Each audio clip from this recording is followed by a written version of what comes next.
The wedding hall was filled with diamonds, designer gowns, and the cold smiling faces of old money people who believed price tags were the measure of human worth. As Nala stepped in, wearing a simple, neatly tailored ivory dress she had sewn herself, the whispers started instantly. Some laughed behind champagne glasses. Others didn't bother to hide their sneers. "Is that cotton?" one woman chuckled loudly. "No, darling," another replied. "That must be from the discount aisle." Even the groom's mother, Gloria Preston, who had never worked a day in her life, leaned over to her sister and said, "I told Philip this is what happens when he marries beneath his class." But Nala didn't flinch. She walked with quiet dignity, knowing her worth wasn't hanging on her body, it was rooted in her character. What no one in that luxurious ballroom knew was that the entire event was about to flip upside down. Because the family patriarch, the groom's wealthy grandfather, had left a secret will to be opened immediately after the ceremony, and in that envelope, sealed with his handwritten signature, was a message that would shake every arrogant face in that room and leave the entire Preston family speechless. Nala Johnson had never belonged to the world of chandeliers, imported marble floors, and people who spoke as if every sentence needed a price tag attached. She grew up on the South Side in the quiet, hard-working African-American neighborhood where families shared food, kids played in the street until sunset, and success wasn't measured by luxury cars, but by perseverance and character. Her mother, Auntie Dolores, raised her alone after Nala's father passed away when she was just 7. Dolores worked double shifts at a nursing center, never complained, and always said one thing: "Baby, wealth can move a person's feet, but character moves a person's destiny." Nala grew up believing that. She excelled in school, studied fashion design, and with nothing but a sewing machine and determination, began making clothes for local weddings and church events. She didn't carry fancy handbags, didn't wear jewelry worth thousands, and didn't pretend to be something she wasn't. And that is exactly why Philip Preston fell in love with her. Philip, born into the Preston dynasty, generational money, businesses, legacy, had grown up surrounded by people who pretended to love him only to stay close to his family's wealth. Nannies had raised him, assistants had taught him manners, and one therapist after another tried to convince him he was growing up privileged. But deep inside, Philip never felt rich. He felt alone. All of that changed the day he walked into a community volunteer event. Nala was there, measuring fabric on a young girl who couldn't afford a prom dress. Philip watched the joy on her face as she adjusted the seams, telling the girl she would look like the princess God intended you to be. Something struck him right there: her presence, her genuine warmth, her authenticity. He introduced himself shyly, expecting her to be impressed by the name Preston, but she just smiled politely. "Nice meeting you," she said, and went back to helping the children. No special attention, no flattery, no attempt to get close. That was new to him. Over the next months, Philip kept visiting the community center not to impress her, but because something in him changed. They began talking. Slowly, a friendship turned into admiration, admiration into respect, and respect into love. But there was a problem. His family, the Prestons, were known for their reputation. Old money, high society. They funded art museums, scholarships, and political campaigns. They didn't marry outside of their circle, and certainly not into a neighborhood they thought belonged below their status. When Philip announced he wanted to marry Nala, the entire family resisted. His mother, Gloria Preston, refused to even meet her at first. "She's not of our world," she told him.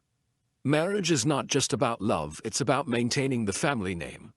Even his cousins and aunts chimed in. "She probably sees dollar signs. She's looking for a way out." "You're being naive, Philip." But the one person who stayed silent was the family patriarch, Edmund Preston, Philip's grandfather, the founder of the empire. A man whose silence always meant he was thinking deeply. One evening, without Philip knowing, Edmund asked Nala to meet him in his office. Nala thought she was being evaluated, judged, interrogated. She expected a rich man lecture about not being good enough. Instead, Edmund served her tea himself and asked, "What do you want from life?" "Not from my grandson," but from yourself. Nala spoke openly. She wanted to build a small fashion training center in struggling neighborhoods. She wanted girls who didn't grow up with silver spoons to learn skills that could feed families. She wanted her craft to serve people, not just make money. Edmund listened quietly, and afterward he smiled, a rare sight. "You remind me of my late wife," he said. "She knew the value of life wasn't in what we owned, but in who we became." The next day, for the first time, Edmund defended Nala in front of the entire family. And for a brief moment, Philip thought maybe things would settle, but that was wishful thinking. The wedding day came, and the family pulled out all the stops, not for celebration, but for status display. A ballroom that cost more per hour than many people earned in a month. Champagne flowing like water. People who only dressed up to be seen. Philip's relatives arrived with gowns worth thousands. Gold jewelry, luxury heels that sparkled under the lights, and expressions that told one story: we are better.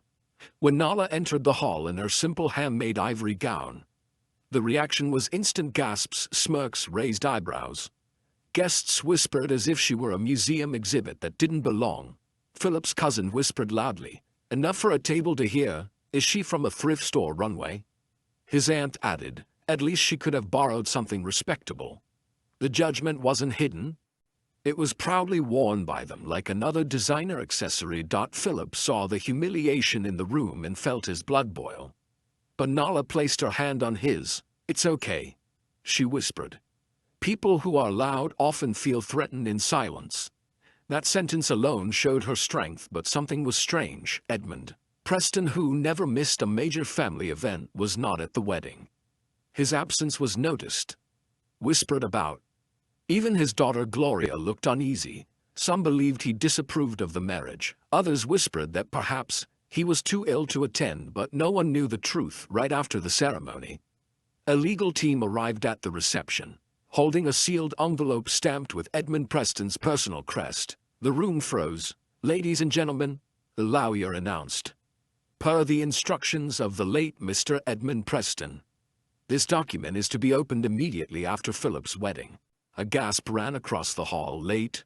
Whispers erupted. "Is he dead? When did this happen? How could they not tell us?" But what shook them even more was the lawyer's next sentence. "This is the reading of his final will." Suddenly the judgmental smirks vanished. Everyone sat up. The wedding atmosphere turned ice cold, because whatever was written in that will was about to change the fate of every person in the Preston family. The room fell into stunned silence as the lawyer placed the envelope gently on the crystal lectern. Even the hired violin quartet stopped playing midway through a song, their bows suspended in the air as if time had frozen. All around the hall, conversations had turned from mockery to anxious speculation.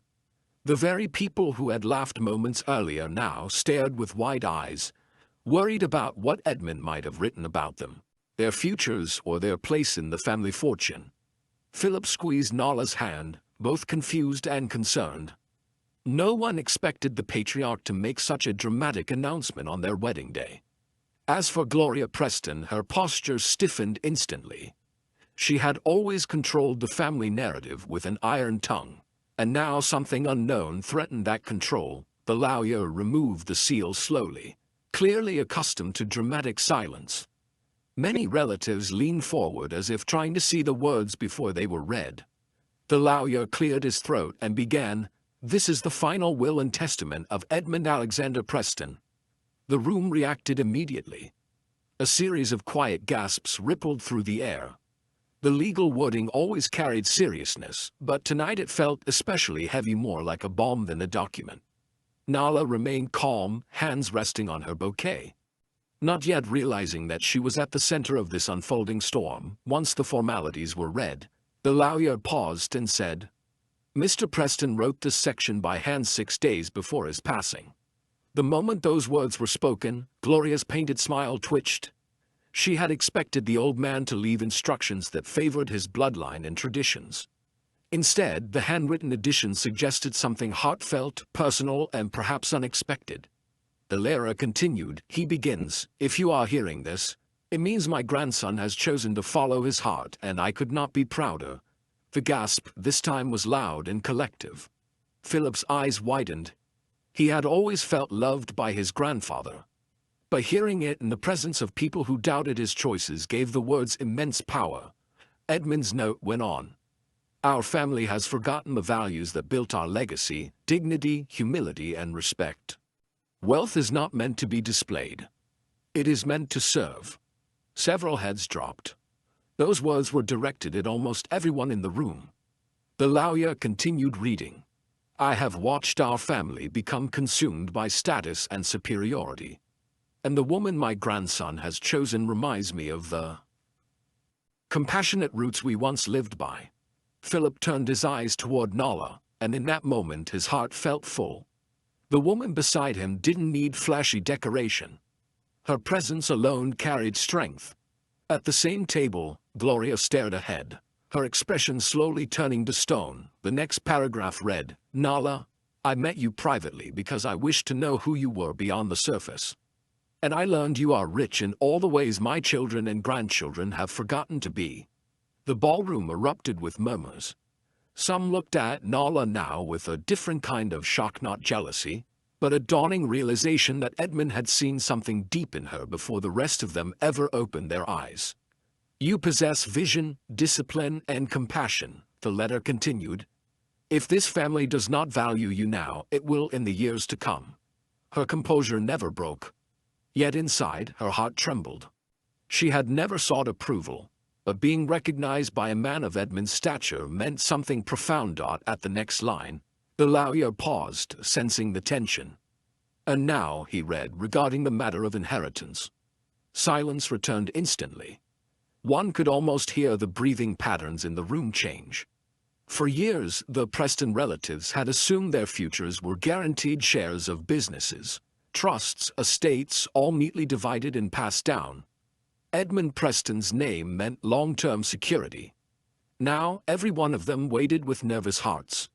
The lawyer continued, effective immediately. I hereby remove Gloria Preston and her sister Pamela Preston from administrative control of Preston Group assets. There was an audible gasp from the guests, followed by whispered exchanges. Gloria's face paled as if someone had snatched the breath from her lungs. Her fingers trembled slightly on her jeweled clutch. The lawyer was not finished. Control of the Preston Foundation, the scholarship boards, and all charity initiatives shall be transferred to a new director, Nala Johnson. The room exploded. Some stood from their chairs in shock. Others pressed their hands to their mouths. Gloria slammed her palm on the table. Impossible, she snapped under her breath, unable to contain herself anymore. Nala stared forward, stunned. She had never asked for this. She had never expected it. Philip's eyes welled with emotion. His grandfather had not only accepted Nala, he had entrusted the family's legacy to her. A responsibility that outweighed money, power, or reputation. Gloria rose from her seat abruptly. This is outrageous, she barked, her voice echoing through the ballroom. He cannot just hand a century-old institution to someone outside the family. The lawyer glanced at her before replying calmly, Mrs. Preston. Mr. Edmund was fully within his legal rights as majority shareholder and founder. Several guests whispered, realizing what this meant. Gloria had assumed she would always remain the unofficial ruler of the Preston family. But Edmund had ripped that certainty out from beneath her feet.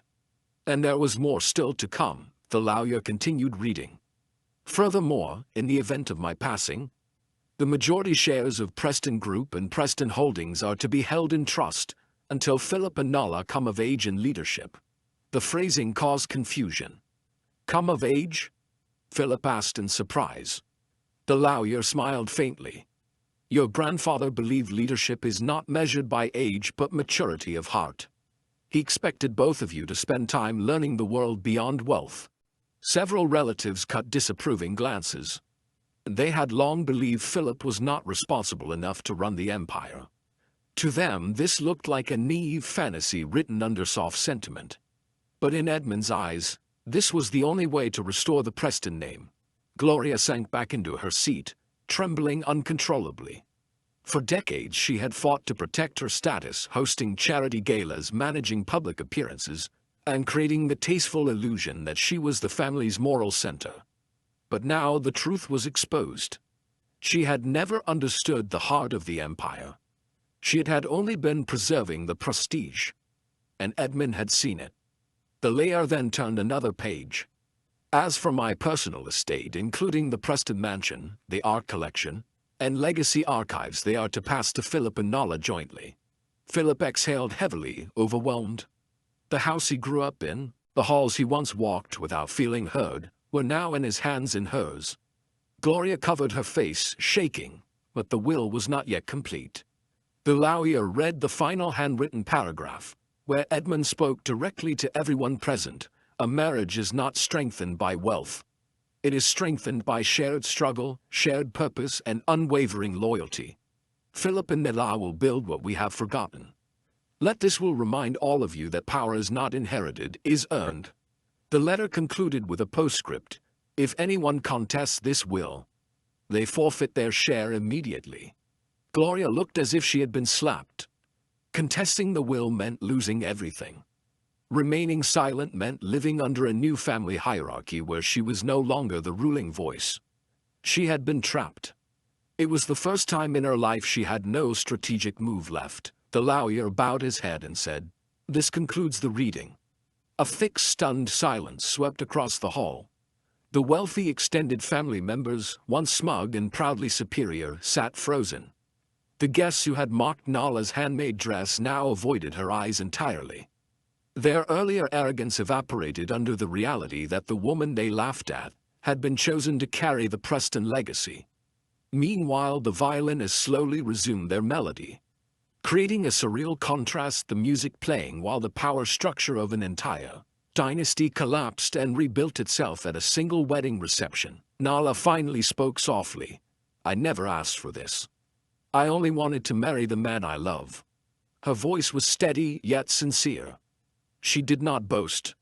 She did not gloat. She simply stated her truth. The lawyer nodded and said, "That is exactly why he chose you." Philip wrapped an arm around her shoulder, pride and love evident in his expression. All his life he had hoped someone would finally see past the polished walls of the Preston Empire and honor authenticity. His grandfather had done exactly that. At a table near the back, some relatives whispered frantically. They were already planning ways to scheme, maneuver, influence, or manipulate the new leadership. If Gloria had lost her crown, others saw opportunity. But Edmund had anticipated this. His final clause meant any challenge could cost them dearly. And that meant Nala was not just a bride, she had become the moral center of the household. In the middle of the ballroom, Gloria finally rose again. Her voice quivered, but she tried to maintain her image. "This family has a reputation to uphold," she said sharply. "Strangers will judge us." Nala turned to her calmly. "People already judge us," she replied. "But now they will judge differently." The response was gentle, yet powerful. Gloria's lips tightened, but she faltered.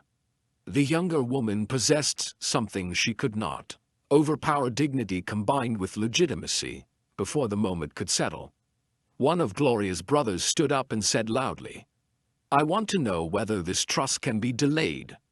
Business transitions take time." The lawyer lifted a folder and shook his head. Edmund Preston prepared every document in advance. "The transition begins tonight." Now the panic in the room was not hidden. Several relatives pulled out their phones, frantically texting lawyers and advisors. They didn't want to contest the will, but they desperately needed explanations that might give them leverage. Philip looked at the lawyer. "Did my grandfather say anything else?" For the first time, the lawyer smiled as he pulled out a small personal note sealed separately. "He left something for you two privately. He wanted it read only by both of you." Philip swallowed hard. That private note must contain deeper instructions meant for his marriage and their future role. Nala nodded, realizing that this was the full weight of responsibility landing on their shoulders, something far bigger than either had prepared for. The reception dinner was supposed to begin, but no one touched the food. The hall that once buzzed with gossip and arrogance now sat in eerie quiet. The violinists played softly to fill the silence. Some guests slipped out early, unable to endure the humiliation of staying in a room where their predictions had all collapsed. Others stayed out of pure curiosity, waiting to see if Nala would stumble or surrender under pressure, but Nala did not break. She walked gracefully toward her seat, holding Philip's hand, her simple ivory dress gliding across the floor with the elegance that money could never buy. She had walked into the wedding as a humble bride. She was sitting down now as the new moral heir of the Preston name, even if she never wanted the title. Nala's mother, Auntie Dolores, watched from her simple seat near the corner. Tears rolled down her cheeks. She had always told her daughter that character guided destiny. Tonight, the truth of those words had unfolded in front of silver plates and crystal wine glasses. Dolores whispered beneath her breath, "God, you have done more than I prayed for." Meanwhile, across the hall, Gloria Preston sat motionless, her mind spinning. She had spent a lifetime shaping society dinners, guiding charitable events, and building an image of prestige. Now, the legacy she believed she controlled had slipped from her grip. The empire she thought belonged to her bloodline had been placed in the hands of someone she had looked down on. And that was only the beginning. The ballroom doors had barely closed before the tension in the air grew thick enough to choke on. Servers walked between tables with silver trays of untouched meals, feeling the vibration of unspoken panic as they passed the powerful Preston's people who had spent their entire lives believing wealth made them untouchable. The elegant hall that once glittered with confidence now felt like a courtroom where every person silently awaited sentencing. Philip and Nala sat side by side, their hands intertwined beneath the table. While Philip felt a mix of pride and pressure, Nala's heart raced with one overwhelming thought. What did Edmund expect of her? Responsibility had dropped onto her shoulders without warning, and she was determined not to wear it lightly. At the center table, Gloria stared into her untouched champagne glass, fury radiating from her stiff posture. She had built her social identity on influence galas, charity boards, public recognition, and now, overnight, she had been publicly replaced by a woman she had been insulting less than an hour ago. Her sister Pamela leaned toward her and whispered, "We can still fix this." "The legal team," Gloria cut her off sharply. No, the will was ironclad. Edmund had prepared it meticulously. Contesting it would risk losing everything. Pamela swallowed hard. This was the first time in their lives when silence felt like a prison, not dignity. Across the hall, Philip stood and gently guided Nala toward a private lounge attached to the ballroom. The lawyer followed and handed Philip the small sealed envelope Edmund had left specifically for them. The door closed behind them, shutting out the murmurs and heavy atmosphere of the reception. Nala looked at the envelope, her breath shaky. Philip said softly, "No matter what it says, we'll face it together." His reassurance gave her strength. They sat and Philip carefully opened the envelope. Inside was a handwritten letter, short but deeply personal. Philip read aloud, voice thick with emotion. "My boy, I raised a family that learned wealth but forgot honor. The world doesn't need richer Prestons, it needs better ones." The letter continued, speaking directly to Nala. "You remind me of the woman who made me a man, my late wife. She built me, not my businesses. Leadership is not about leading. It is about serving without losing yourself." Nala closed her eyes, overwhelmed. Edmund had seen something in her she had never expected in the elite patriarch to understand. Philip finished the final lines. "If they reject you today, let them. They will follow you tomorrow." Silence settled between them. For the first time since the will had been read, Nala let herself breathe fully. The responsibility was immense, but Edmund had believed she could handle it, and that gave her the courage to try. When they returned to the wedding hall, the atmosphere had shifted even more. Some guests who had mocked her earlier now approached with forced smiles, hoping to repair their image. One couple, who had laughed loudly at her dress before, now praised it as tastefully minimalistic. Nala accepted their compliments gracefully, refusing to treat them with the same contempt they had shown her. She understood something powerful. Their sudden admiration had nothing to do with respect, it was survival. Philip observed it with a bittersweet smile. He had grown up around such behavior. This was the language of high society loyalty based on benefit, not belief, but not everyone tried to hide their anger.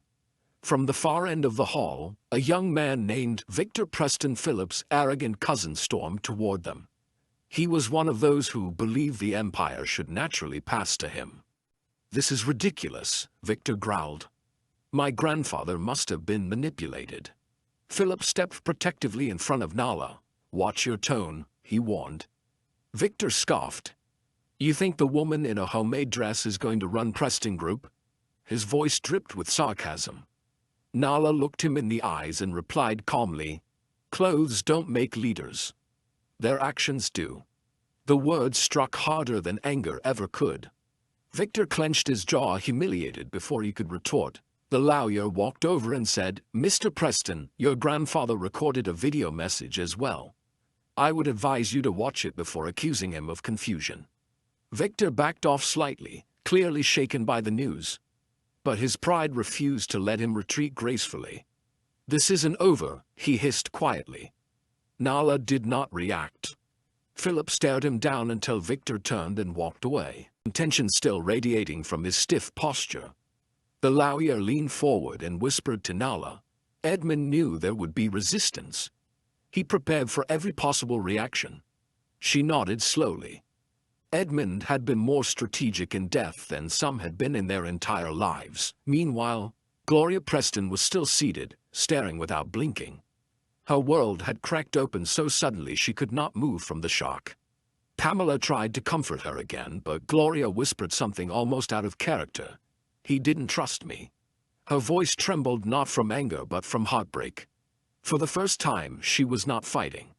She was mourning the realization that the man she had tried to emulate for decades saw through her long before the final will was written.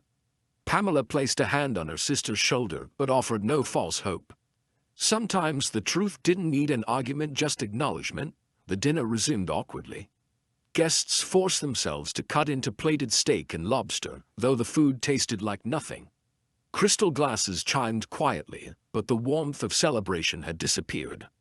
Nala picked at her plate without appetite, her mind racing. Philip squeezed her hand and whispered, "You don't need to have this all figured out tonight. We take one step at a time." She nodded, giving him a soft smile. Having him beside her made the weight feel less suffocating. She wasn't alone, and that meant everything. A few moments later, the ballroom doors opened again and a flustered event coordinator rushed toward the stage. He whispered something to the host, who immediately tapped the microphone. "Ladies and gentlemen," the host said, voice trembling slightly, "we have received word that the local press has been informed of Mr. Edmund Preston's passing and the reading of his will." The hall erupted with alarmed whispers. Many guests turned to Gloria, expecting her to leap into action. But Gloria remained unmoving. She was no longer the one people would answer to.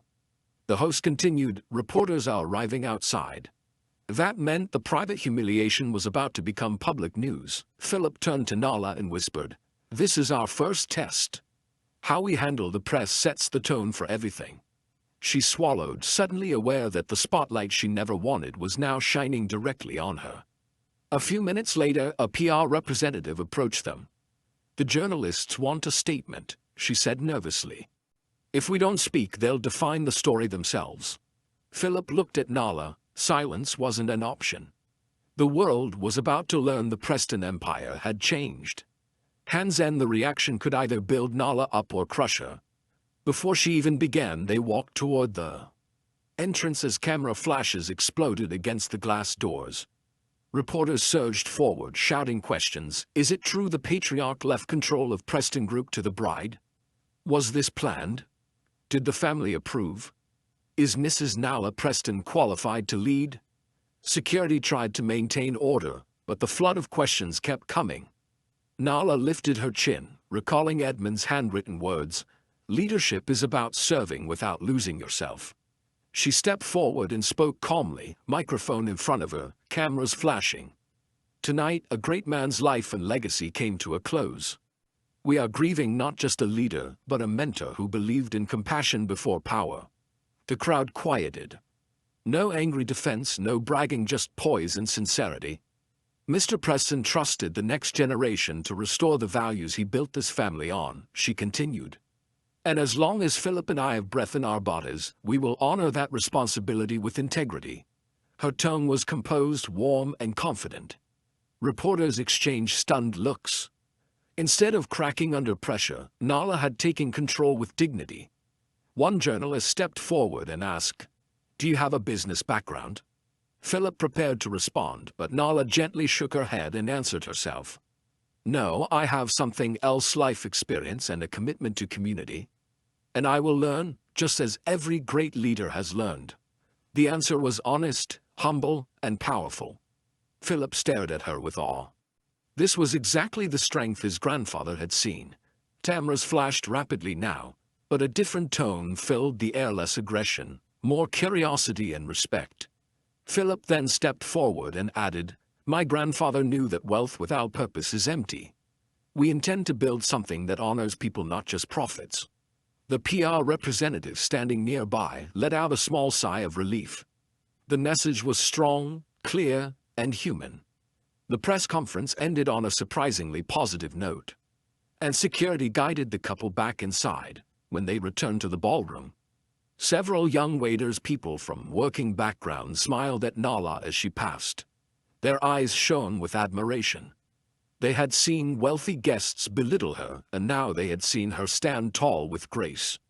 To them, she was already the kind of leader they wished existed in the world more often. Nala felt a lump in her throat. It wasn't the powerful elite whose opinion mattered. It was those who understood dignity because they fought for it daily. But while Nala gained respect in some hearts, resentment simmered in others. Victor had moved to the far corner of the hall, surrounded by relatives who felt robbed. They spoke in hushed tones, plotting ways to regain influence. Victor's voice was filled with fury as he said, "We can still pressure the board. They won't take orders from someone like her." His aunt shook her head. "Edmund gave her authority over the foundation and control of community initiatives. People outside this family will adore her. We'll look like villains if we attack now." Victor slammed his fist against the wall. "Then we'll find another way." Back at the main table, Nala took a long sip of water, her thoughts gradually settling. The initial shock was wearing off, and the reality was crystallizing. She had inherited responsibility for a multi-billion-dollar empire, but she had never attended business school or managed a corporation. Doubt crept into her chest. Was she truly capable? Edmund believed so, but what if she let him down? She took a shaky breath, but before insecurity could take root fully, Auntie Dolores walked up and laid a warm hand on her daughter's shoulder. "Baby," she whispered, "God doesn't put you in rooms He didn't prepare you for." Those words steadied her. Philip leaned closer. "We'll learn together. I'm not letting you carry this alone." His reassurance was a quiet promise, but he too understood the pressure ahead. The Preston Empire had corporate divisions, shareholders, brand reputation, as strategic partners who would certainly demand explanations. Winning over family was one battle, but the world outside was a larger one waiting. As the night progressed, the wedding slowly resumed its intended purpose. Music returned, though the atmosphere was still visibly strained. Some guests danced, trying to pretend nothing had happened. Others whispered in corners. But for the first time in the entire evening, Nala smiled, not because everything was perfect, but because she now understood something profound. The will had not been a gift. It had been a challenge, a test, a mountain placed before her. And though she felt the weight deeply, she was not afraid to climb. But Gloria Preston, still seated with tears drying on her cheeks, watched Nala across the hall with narrowed eyes. Respect was not growing inside her heart. Something else was emerging, something darker. She realized that if she could not defeat Nala through legal means, she would have to do it socially. And in high society, reputation was a battlefield. The night ended with the guests exiting into the cool air, reporters waiting, camera crews pressing forward, and a growing buzz among the public. By morning, headlines would spread across the country. "The Preston Empire has a new era," she was mocked. Hours before inheriting it, a story had begun. And not everyone would survive the fallout with their pride intact. The ballroom, once sparkling with champagne confidence and generational arrogance, now fell silent as the lawyer unfolded the document embossed with Edmund Preston's seal. Every eye locked on him, especially Gloria Preston's. Her expression, carved from years of social power and polished pride, flickered with the faintest hint of fear. She had expected many things: a legacy announcement, transfer of control to herself or her eldest relatives, or at worst a strategic business reorganization. But this, a will reading at her son's wedding, was a move she did not anticipate. And Gloria hated surprises she didn't control. The lawyer cleared his throat. Before his passing, Mr. Edmund Preston recorded a video message to accompany his final will and testament. His instructions were explicit: it must be played immediately following Philip Preston's wedding. A wave of whispers flooded the room. Phones were raised, cameras already recording. This was Preston territory, and Preston territory never leaked, never cracked, never displayed weakness. But today, everything was being stripped bare. The lawyer pressed play on the enormous projector screen. Edmund Preston appeared, thinner, weaker, but with eyes still sharp and alive with purpose. A hush fell again. Even Gloria stopped breathing. "My family," Edmund began, voice steady, "if you are watching this, then I have left this world. And perhaps for the first time, you are without the shadow of my influence." The room stiffened. He continued, "I built this empire from nothing, but not by noble means. Our success, our wealth, our prestige were rooted in actions I am no longer proud of. And the world deserves to know the truth."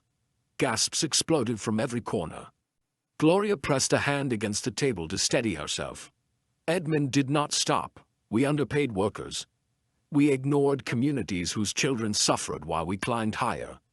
We funded campaigns and policies that kept others poor so that shareholders stayed rich. And I allowed ambition to blind me."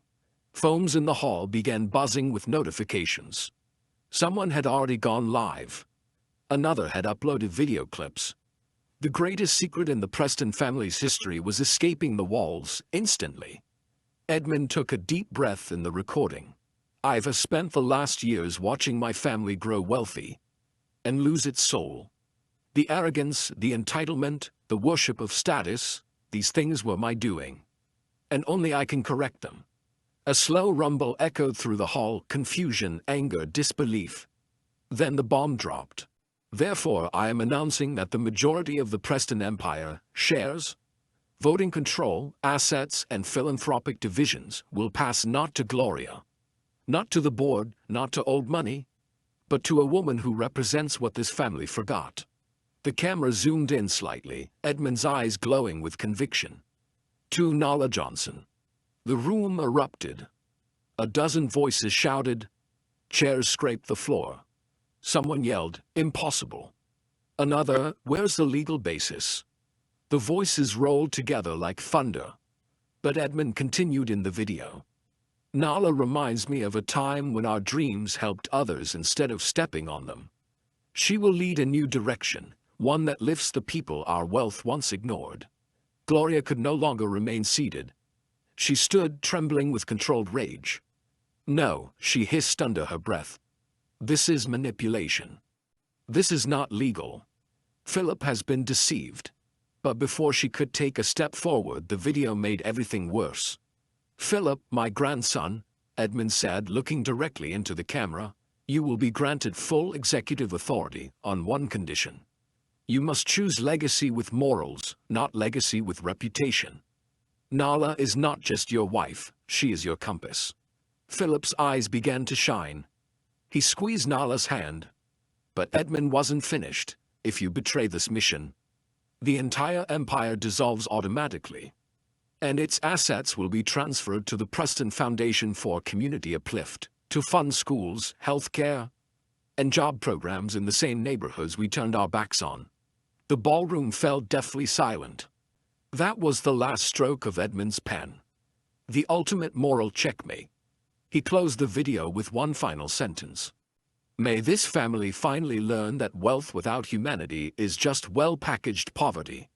The screen went black. Gloria strikes big. A.K. Gloria's voice cracked through the silence like a whip. Turn that recording off. Now, but no one moved. Phones were pointed at her. Live feeds continued streaming.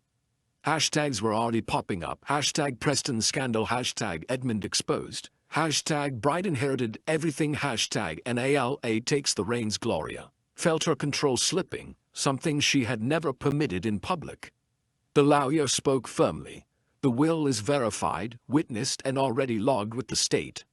It is binding. Gloria spun toward him. Then it can be challenged. I was his daughter.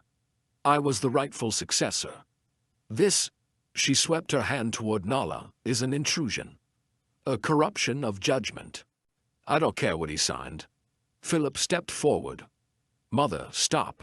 Gloria turned slowly, eyes blazing. You let this girl infiltrate our family. You let her manipulate your grandfather. Do you think I don't see what's happening? Nala stood tall, composed, her voice calm but firm. I never took anything. I didn't know about the will. All I ever wanted was to build something that helped people. Oh please, Gloria snapped. Girls like you love one thing, money dressed as opportunity. Philip stepped in front of Nala. Mother. Not another word. But Gloria was far from finished. She raised her voice intentionally, performing for every camera in the room. Let the world hear me. This marriage was nothing but a trap. A calculated move by a lower-class attention-seeker who tricked her way into our fortune. The room gasped. Even some of the guests who disliked Nala flinched at the open cruelty. Nala's eyes stung, not from shame, but from the audacity of the insult. But she held herself together, chin high. Behind Gloria, a group of distant relatives began whispering, she's right though. What if the marriage was strategic? Edmund was old, maybe confused. Doubt was spreading like oil in water. The past emerges. The lawyer stepped forward with yet another document. There is one more thing Mr. Preston asked to be disclosed, publicly. Gloria snapped, that's enough. We do not air family history in public. But it was too late. He unfolded a second letter. This contains a confession. From 32 years ago. Gloria froze. The blood drained from her face. Edmund wrote, Gloria, you were never meant to inherit the family business. Not because you are incapable, but because you lost the values I raised you with. You chose influence over empathy, reputation over righteousness. And there is one truth you must face. The lawyer looked up. The Preston Empire was not built by Edmund alone. People leaned in. Someone whispered, what does that mean? The lawyer continued. It was built through the financial schemes of Gloria Preston, including discriminatory housing projects, secret political payoffs, and a hidden slush fund that harmed thousands of underprivileged families. A collective explosion of shock filled the room. Gloria clutched the table, eyes wide, trapped in front of the nation. The letter continued. I warned you. I begged you to stop. But you believed legacy meant being untouchable. So I spent the last 5 years quietly unraveling every document, every payment, every illegal foundation, preparing to expose the truth. Gasps, screams, phones capturing every syllable. Edmund anticipated everything. If this family is ever to be redeemed, its sins must be confessed, publicly. Gloria broke. No, she whispered, shaking her head. He wouldn't. He couldn't. Philip stepped toward his mother. You did this? She turned away, unable to answer, but silence was an answer. The room TURNS guests who once admired Gloria now stared at her as if she were venomous. Reporters, bloggers, and random livestream viewers were already pushing through security outside. Videos uploaded from seconds ago were going viral. News alerts buzzed. Breaking. Preston family empire built on illicit deals. Founder exposes. Truth in posthumous will. Bride inherits majority control. Wedding turns into corruption. Leak within minutes. CNN, MSNBC, BBC, and major news channels were covering the event live. A prestigious family was unraveling in real time. And Gloria was cornered, for the first time in her life. She tried to regain her footing. I will contest this. I will not allow this girl to dismantle everything generations built. But the lawyer calmly delivered the finishing blow. There is nothing to contest. Edmund transferred ownership weeks before his death. The board has already been notified. Gloria staggered backward like she'd been physically slapped. The empire she expected to waltz into had vanished. Into the hands of a woman she despised. Sabotage Giantess Gloria was elite, but she was also dangerous. A woman raised in wealth learns 1,000 ways to fight without ever raising her voice. She leaned close to one of the board members and whispered, "Prepare for an emergency meeting. If we cannot win legally, we will destroy her publicly." This was not just anger, it was a declaration of war. Philip caught the glare and understood instantly. "She's going to smear you," he told Nala. Nala looked him in the eyes, unwavering. "Then we don't fight her in the shadows. We stay visible. The truth is louder than gossip." Philip took her hand. "No, for the first time, we make the presence answer to people. The national ERUPTL within 1 hour. News, vans lined up outside, helicopters hovered over the hotel, hashtags trended across Twitter, TikTok, and Instagram. Talk shows began live discussions. Old employees emerged with testimonies. Community activists assembled outside the venue. The world was no longer watching, it was participating. Nala and Philip didn't just inherit a business. They inherited a revolution. And Gloria Preston swore she would burn the kingdom down before a seamstress from the South Side ruled it. The war for the Preston Empire had officially begun. The morning after the wedding, the Preston estate resembled a war zone. Reporters crowded the driveway, drones buzzed overhead, and social media exploded with posts from every corner of the city. Live coverage of the will reading and Edmund's video had gone viral overnight, sparking debates, outrage, and fascination. Nala stood on the mansion's marble balcony, Philip at her side, surveying the chaos below. It was not the peaceful wedding day either of them had imagined. It was the day their lives became public property.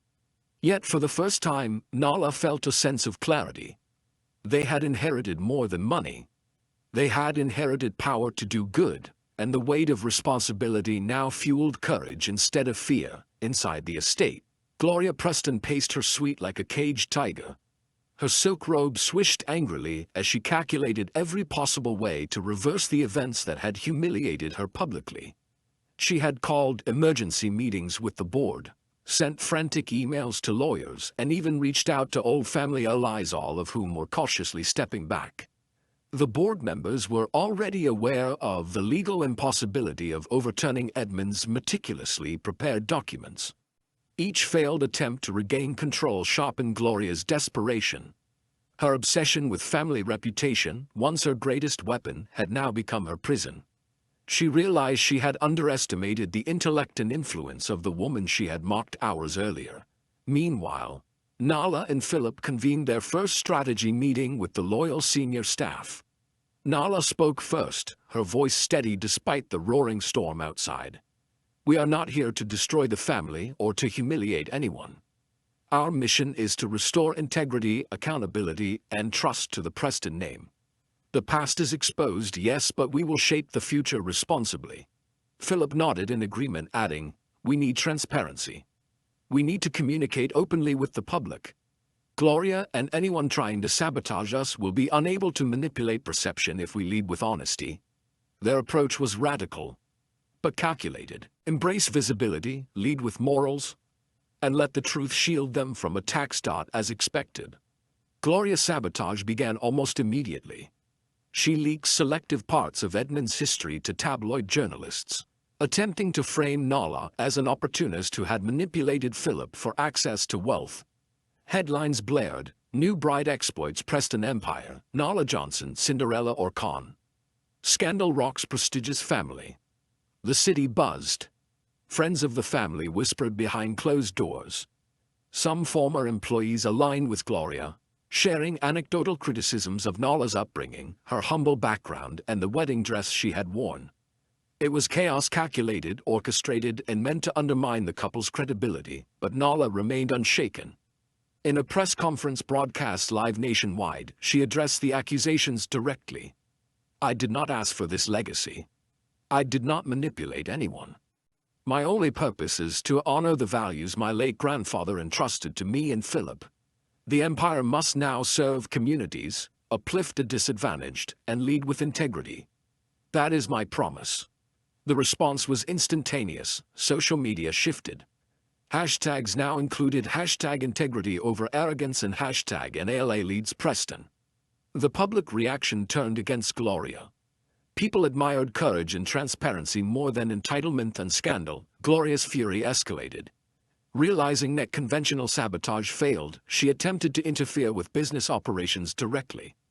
Emails, phone calls, and even in-person threats to loyal executives became her weapons. But each move had been anticipated.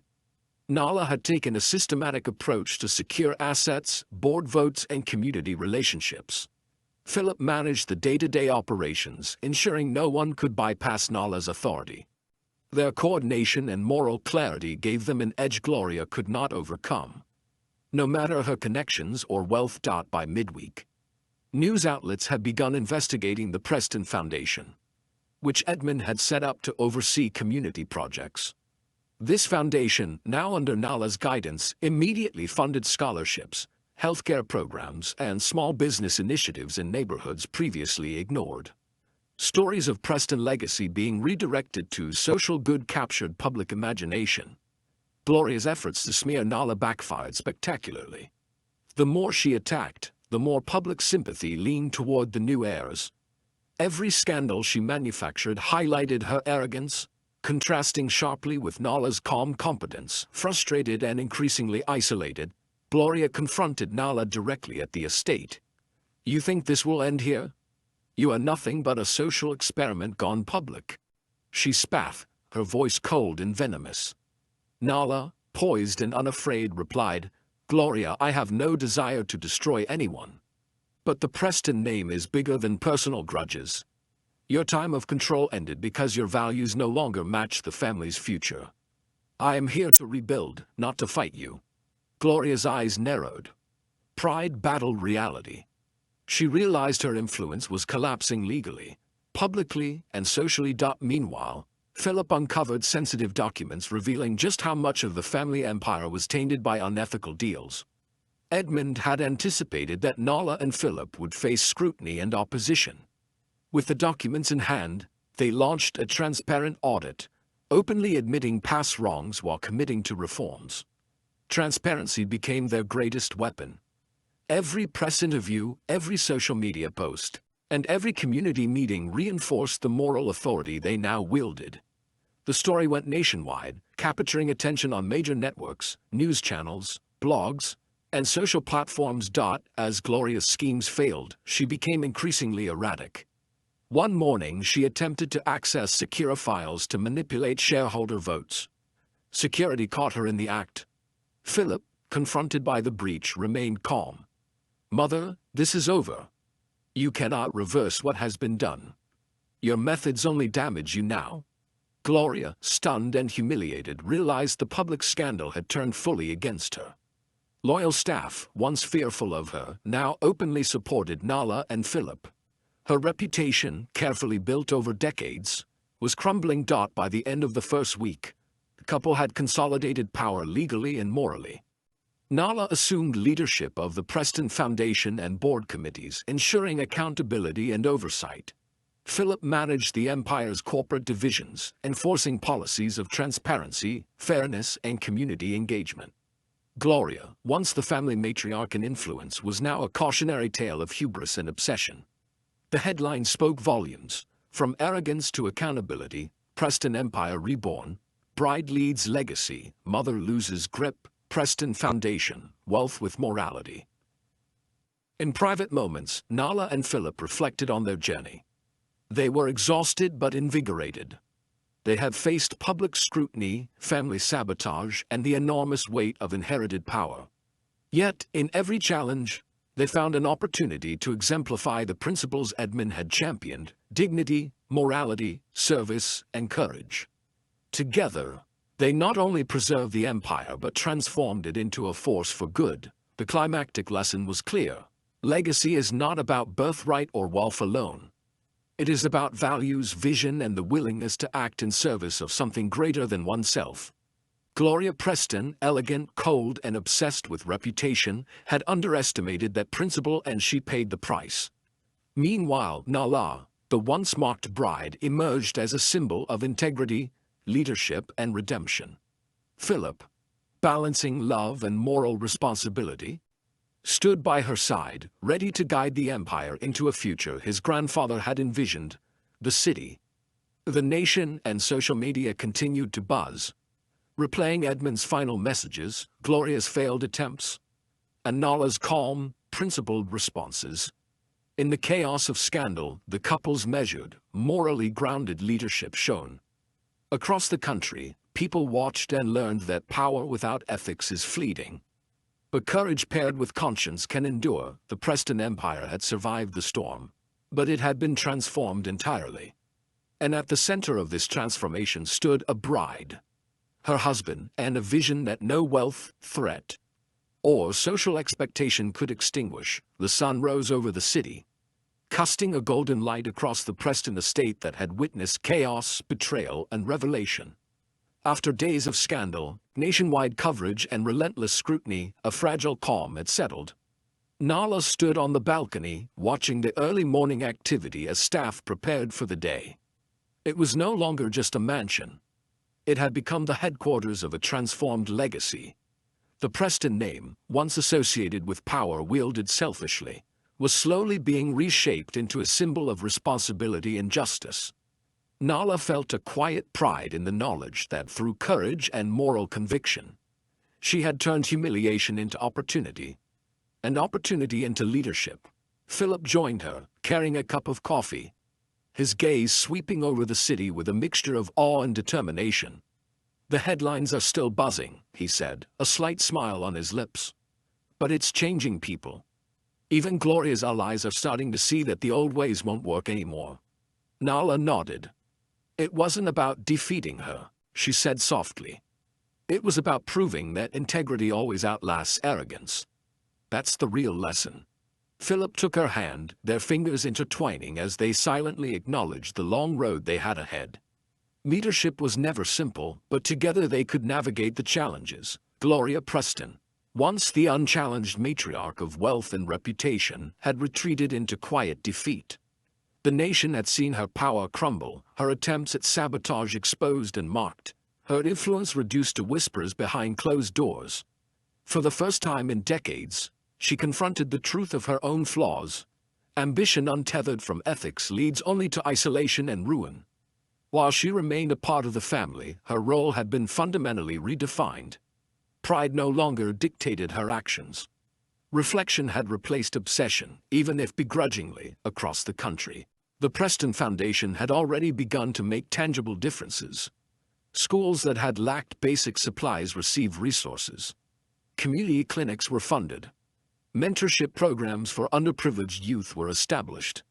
Media outlets praised the couple's vision, framing the story not just as a scandal but as an awakening. Wealth, when guided by purpose and conscience, could transform lives. Nala's humble upbringing, once mocked at the wedding, became a source of admiration. People recognized that her values, empathy, and resilience were exactly what the empire had been missing for a decade. In the boardroom, Nala presided over her first strategic meeting. Every executive, lawyer, and staff member was aware that the future of the Preston Empire depended not on personal gain, but on transparent, ethical decisions. Nala outlined clear goals: strengthen the company while prioritizing community investment, enforce corporate responsibility, and ensure that every decision honored the moral framework Edmund had envisioned. Philip, seated beside her, contributed with his strategic insight, guiding operations while always keeping the company aligned with these principles. Together they formed a partnership defined not by inherited privilege, but by shared vision and commitment to justice. The couple also faced the delicate challenge of repairing family relationships. Gloria remained distant, yet moments of reconciliation began to emerge. A quiet conversation on the terrace one evening revealed that even she had glimpsed the value of this new leadership. Though pride remained, a begrudging respect had taken root. Slowly, the family began to understand that power was not possession, it was responsibility. This realization, harshly delivered by Edmund and his final will, marked a turning point in their collective consciousness beyond family and empire. Nala's story resonated with the public in ways she could never have predicted. Letters of support, testimonials, and invitations to speak at schools, civic forums, and media events poured in. People saw her not as a socialite or opportunist, but as a leader who embodied resilience, fairness, and courage. Through her example, they understood that adversity could become strength, humiliation could become dignity, and moral conviction could transform even the most entrenched systems of privilege. Philip watched Nala one evening as she reviewed proposals for the Preston Foundation's expansion. "You've changed everything," he said quietly. "The empire, the family, even how people think about wealth." Nala looked up and smiled, a mixture of determination and serenity in her eyes. "We didn't just inherit money," she said. "We inherited a chance to do better. To prove that legacy isn't about who holds the crown, it's about who lifts others while wearing it."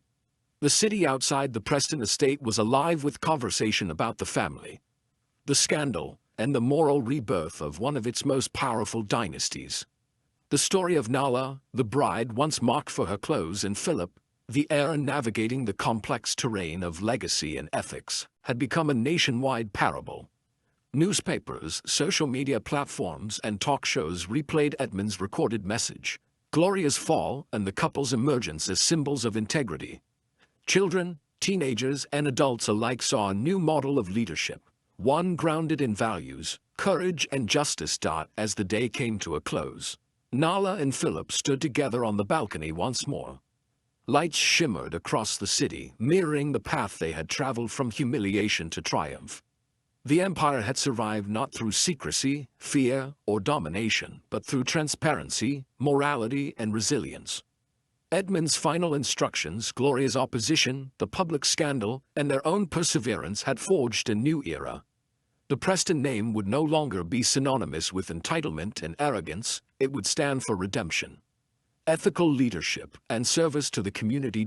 In that moment, Nala understood the true measure of legacy.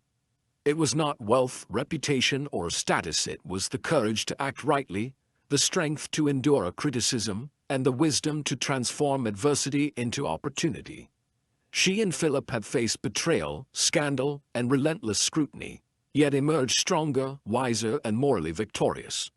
The story of their inheritance would be told for generations, not as a tale of wealth and power, but as a testament to integrity, resilience, and the enduring impact of ethical leadership.